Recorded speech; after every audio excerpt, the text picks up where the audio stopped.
Pangulong Ferdinand Bongbong Marcos Jr. personal na bumisita sa Catanduanes at nagpaabot ng tulong at suporta sa mga nabiktima ng Bagyong Juan.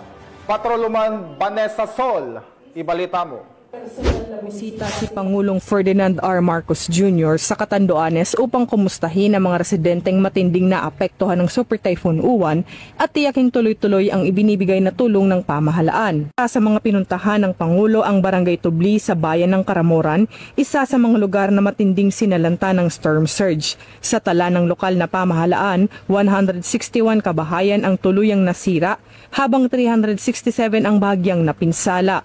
Sa Tubli Elementary School na nagsisilbing evacuation center, personal na niyang inalam ang kondisyon ng mga evacuees.